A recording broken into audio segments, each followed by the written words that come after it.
Hey, everybody. Welcome back to Behind the Spacebar. This is my favorite podcast. Well, is this your favorite podcast? Be honest. We This might not is be good at it, but is it your it's in my favorite? it's in my top five Top for sure, five. certainly. Fair Yeah, enough. Yeah. yeah. So, this is a podcast, by the way. If you want to be a world-class playback engineer, you need to be listening to this podcast. Now, You're wherever in the you right consume it, place. Yep. Spotify, Apple Podcasts. If you're watching on YouTube, I mean, it's not very exciting visually, but you're still going to get the content no matter what. And if I don't know, Will, have you ever listened to a podcast? And if it's a non-famous person, I wonder what they look like. If you want to know what we look like, first of all, I'll just go ahead and tell you, we're always going to be wearing black t-shirts. It's a very odd circumstance where that's not the case. That is a playback engineer uniform. We have to wear it. We're When and contractually well. obligated. But beyond that, yeah, we look like we are being held captive in some empty rooms. I just moved. Will is cowering in a corner in his house. Super exciting. You're not going to regret. The point is, guys, I'm rambling, but you need to be listening to podcasts. Watch us on YouTube, drop in some comments, and send us those questions on Instagram too, from Studio to Stage IG. That's where the magic happens. That's where we take your questions, and sometimes I have to consolidate them just a little bit. People like to write us books, but every once in a while, I can pull out the gem, the real heart of the question, the novel, the novella that's been written to us, and we answer the question here. So, along those lines, Will, are you ready to talk some playback? Maybe even today, we might talk about your second favorite thing as it relates to playback, and that would be Mm, Apple computers. How do you there feel you about go. that? I'm excited. I'm excited for the number one playback related podcast in the world and Yeah, the least exciting visually playback podcast in the world. So there you go. We've I claimed think we both got the titles market for cornered sure. on both of those. Yeah. That's right. So, That's right. Yeah. But let's okay. do it, man. I'm excited. All right, let me check real quick one thing. Okay, yes.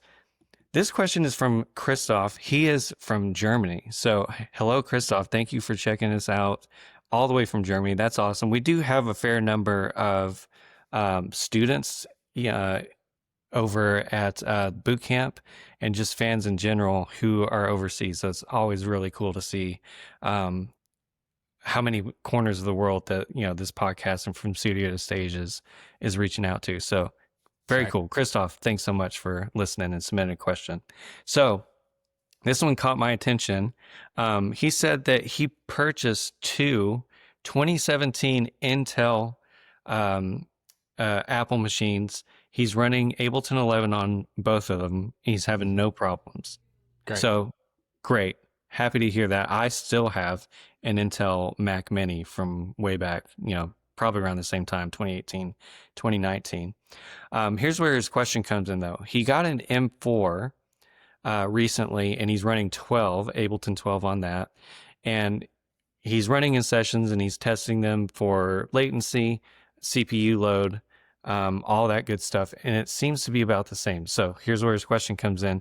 Is there a reason why you specifically recommend Apple's Silicon Macs? Now, I think I know the answer to this question. Well, why would you say Silicon over Intel? Go ahead. Short and sweet. What you got? Yeah, that's a good question. I mean, one, I think what if it works for you, go with it. You know, if you've got Intel Macs and they're working fine, that's great.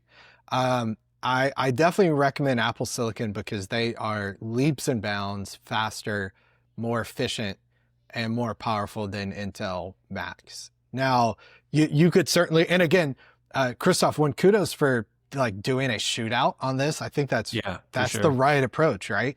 Because you can hear me say that, but then contextualize it to your thing and go, oh, I don't feel a big difference there.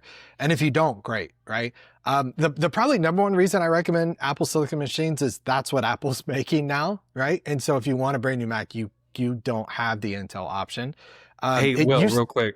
I just want to give some context here. So, just hey, first and foremost, if you're a PC person, you may have already clicked off this episode, but if you're still here, one, we encourage you to come over to the good side.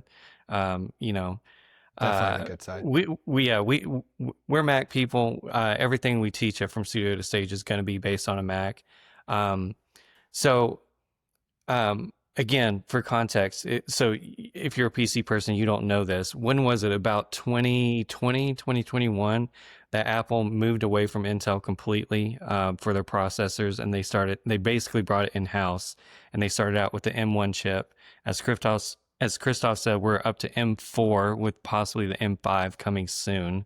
Yeah. So just what we're talking about basically is there was a line of demarcation where Apple said we're not using Intel processors anymore for our stuff. We're using our Yep. own, and they Yep. started out with the M1. So I just wanted to say that, if you're a playback guy or if you're interested in it but you know nothing about Apple, I just want to these are the type of things that we talk about that we maybe sometimes assume that everyone Yeah. knows It's what we good. mean. It's really good. So sorry to interrupt, but I just wanted to get that one thing out there. And then so like Will mentioned, that's all they sell right now. You don't have the option to go with Intel or an M4. It is M4 and nothing else, at least as of today. You can still buy refurbished, which is awesome. It's going to save you some money. But again, just want to interject that. Take it away. Yeah, I'm trying to look this up real quick. There's a Mac podcast. Okay, here we go. Here's the biggest reason, Christoph, that I would say Apple Silicon over Intel is Apple's ending support for Intel-based Macs with the upcoming Mac OS 27. So Mac OS Tahoe is the last major version to support Intel processors. So I think, yes, the conversation is no longer should I buy Apple Silicon or Intel, because you can't buy those new. You can only buy Apple Silicon, so that's an easy decision.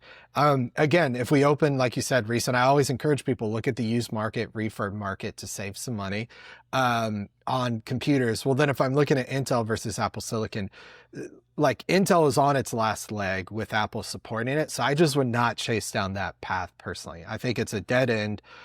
If you've got two machines that work great, literally use them till they catch fire, right? Like, Yeah. I mean, keep Yeah. running them till they don't work anymore. So I think in Christoph's scenario, what I would do is I would keep those Intel Macs around because, honestly, I don't know what the market is for those. I don't know how much you could give for them, but keep Yeah. those around and put your least processor intensive thing on those, right? So probably tracks. If they're running fine for tracks, then just keep them running tracks. And that new machine, make it your keys machine, right? If you need to have keys on a separate machine and buy two of them so it's redundant. That's kind of the approach I would take. But yeah, the Apple Silicon thing, again, it's all that Apple has right now. Even the M1, I said this a couple episodes ago, even the M1 8 gig MacBook Air is still a fantastic machine to get started with running tracks on.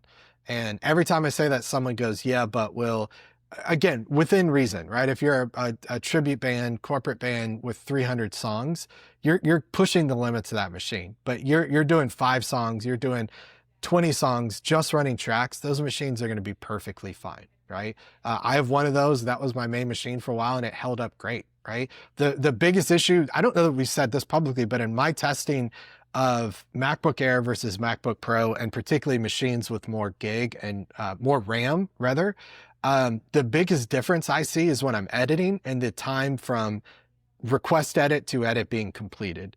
Yeah. So if you're a playback engineer and you're in rehearsal, like a 32 gig or more computer is going to be a little more performant than my 8 gig M2 MacBook Air. But where you're going to see almost no difference is when you press play on those songs Yeah. and with those tracks. Again, this is in my testing.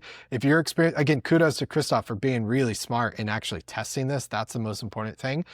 Here's my word of caution and word of warning to Christoph, though, or anyone else in this situation, is do not mix and match those, right? I actually did a gig where someone had an Apple Silicon machine and an Intel machine. That's not redundant. That's backup, right? And it's a decent backup because it's connected to a Play Audio 1U automatic or manual failover. It's a backup. It's not redundancy. Redundancy is exactly the same. And if you doing it without it being exactly the same works, that's fine. I'm just telling you what the pros do in the industry standard, right? Which is the same. So Christoph, what I would encourage you to do is don't mix and match those machines in redundancy.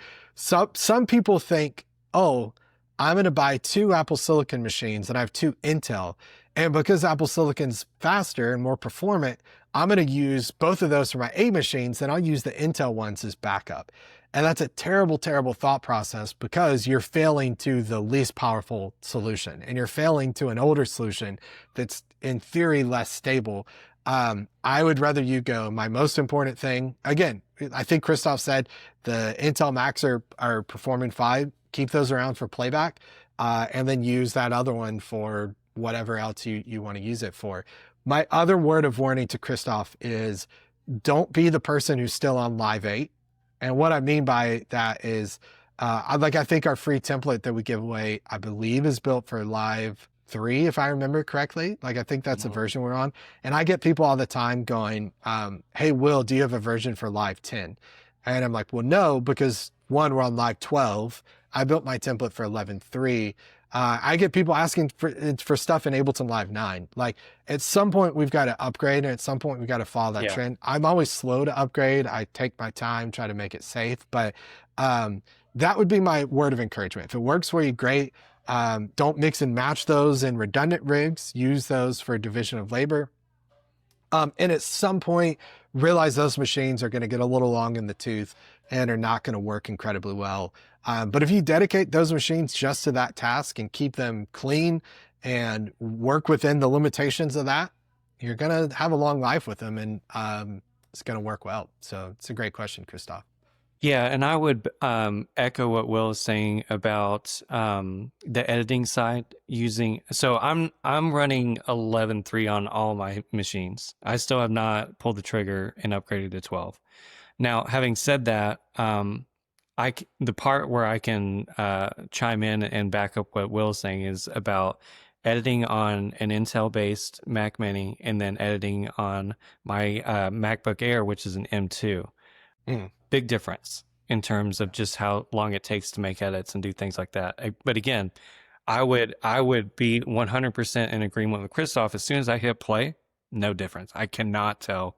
There's not one. It is not appreciably better one way or the other with the M2 versus that Intel. And the only reason I still have both is like my Mac Mini is sitting at a desk.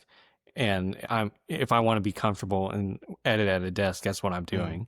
As soon as I'm, sitting on the couch or on the road, something like that, I've got the laptop.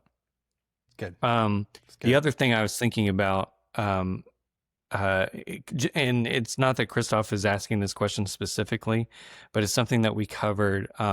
Whenever you make that switch over to any Apple M1, 2, 3, or 4, you're going to notice a difference in how Ableton responds with latency and your buffer size. Will, do you want to touch on that a little bit really quick, just in case there's somebody that maybe is in the same boat as Christoph and they're about to make that switch and they are finding that there is a difference with those particular issues? Yeah. Quick version, run your buffer size on Apple Silicon machines, run your buffer size 256 or lower. The lower, the better. Like, start with 64 unless you have issues. Yeah. The longer version, the explanation is there's 2 types of cores on Apple machines, performance and efficiency cores. And those computers are so much more efficient that they'll often fail over from the performance cores to the efficiency core. And when that happens, you'll see audio glitch or pause in Ableton. And the solution is to make the computer work harder so it stays on the performance core. So 256 or lower. Start at 64, and if you start to have dropouts, increase it. Another thing I'll mention related to this is if you're using iConnectivity Play Audio 1U, increase your failover time to about 200 milliseconds. You'll see a lot of drops on Apple Silicon machines that aren't really like audible drops, but increase to 200 milliseconds. Those are the two. They're not bugs. I would call them quirks, right, of Apple Silicon stuff that you've got to know. I certainly know some bugs that currently exist in Ableton, for example, that are not related to Apple Silicon. But I have people, I have a really good friend, bless his heart, that he was running into some issues and he kept telling me, it doesn't matter what buffer size I run at, I'm still having issues. Well, his issue was USB cable. And But it doesn't negate the fact that he still needed to be at that lower buffer size because he was compounding issues. So those Yeah. two things are two issues, quirks I'm aware of with Apple Silicon. And again, they're not bugs. It's just the way those devices are created and the way stuff interfaces with them. We just have to change things slightly. Right. I think that was worth mentioning. This is one of those cases Will talks about sometimes where it's like, hey, do your due diligence by all means. Don't take everything that he says, or I might say, as gospel. Figure it out for yourself. This would be one scenario where I'd actually say just trust him. Like I went through boot camp. I was part of the first boot camp, so I did all this stuff on my machines too because that was kind of part of the course. But at the same time, it's like, Will, in case you guys are wondering, he didn't just read this on a forum somewhere and is regurgitating it. He did the work. He has gone through put these machines through their paces. He knows what he's talking about. So by all means, only because I can vouch for him, I'm going to just say what he is hesitant to say in most cases. Just trust him and, set that buffer size at 256 or lower. You're just going to save yourself some time and frustration. So Make your life easier. Yeah, that's a good word. by all Good means, word, yes. Dominic, thank you. Not Dominic. I'm sorry. That was another episode. that was a couple episodes Christoph, ago. I Christoph, know. yeah, there you go. Yeah. This is what happens, guys, when you record like 5 or 6 episodes in a day. You start to forget who you're talking to. So, I think it might be time to wrap this one up. But before we do, Will, anybody who wants to get involved in the world of playback, maybe they haven't started, maybe they are running in session view and they can't quite figure out why they keep hitting roadblocks in their journey as a playback engineer. What's one way that they can actually maybe get some free resources to get started down the right path working in arrangement view? I'm just going to go ahead and spoil that part right now. It's arrangement view, guys. Let's do it. Yeah, that's good. What would you say? This is a good question, Reese. So just to set some context here for you guys, I've been doing this for 20 plus years. I'm an Ableton Live certified trainer since 2010, I think. Been teaching, again, for 20 plus years, playback engineer. I'm currently on the road with a 7-time Grammy Award winning artist as his full-time playback engineer. From studio to stage has existed for 6+ years now. We'll turn 7 this year, which is wild. I've taught over 1,000 students, created 30,000 plus hours worth of content. You can not like my content. You can not like the style in which I teach, or maybe jokes about bass players or Windows users, which none of which will be repeated out loud on this podcast. But what you can't deny is there's no one else in the world with more knowledge, more created content, more practice in this field, right? And you can say, well, you're not the most talented. I don't like your content. Again, that's all personal opinion. But like what Reese said, this is the thing I obsess over. It's the thing I do full time. It's the thing I teach full time, 30,000 plus hours on this. And I've been encouraging everyone to test what I'm doing. I'm going to encourage everyone on this episode, because you said it, Reese, to just trust me. The process that I've developed, the template, the layout, the format, is the fastest, most efficient way you can run tracks. And those things matter when you're in a rehearsal, preparing for a 30-show tour, playing arenas with 10,000 plus people. Those things matter, because you can't just say, give me 15 minutes to make that edit. You need to make that edit immediately. That's what makes a world-class playback engineer, is they've got a rock solid foundation that allows for flexibility, that's stable, and allows them to answer yes when they're called upon to make a change. So I want to help shortcut that for you. I want to help make it easier for you. Head to FromStudioToStage.com/template. You can click the link in the description of this video to head there. You can download it completely for free. I'm not going to charge you a single dime. We have some amazing free paid resources, the best resources there are related to playback if you want to pay for those. But the best way to get started is the free template from StudioStage.com/template. I'm not going to leave you dry and leave you out there hanging on your own. So there's 2 courses that will teach you exactly how to use that template, and then how to get started with playback in general, that are included for free, part of my playback method. And so if you have any interest in doing this, if you've been doing this for a while and feel like your process is a little like sluggish and you can't make those lightning fast edits, you can't respond in the moment, it just feels like you're always up against a brick wall. Well, it's not your fault. It's just you learned a really bad process. So from studiostage.com/template, completely free to you. Download it. Trust me, it's the fastest, most efficient way. Tempo track, yes, faster than automating. Arrangement view, better than session view. Again, I'm not going to run through the whole thing, but just trust me and in my experience, this is going to be the fastest, best way. And Reese, remind them how much this cost them to download. That would be exactly $0 and 0 There you go. cents. Yep. That's right. So, and if you don't like it, we'll refund you every single dime you ever paid us. Yes, So there you go. absolutely. We've got 30-day we've got 30-day a slush refund fund. policy. Yes, we got a slush fund just for basically reimbursing people for the agony of downloading a free template.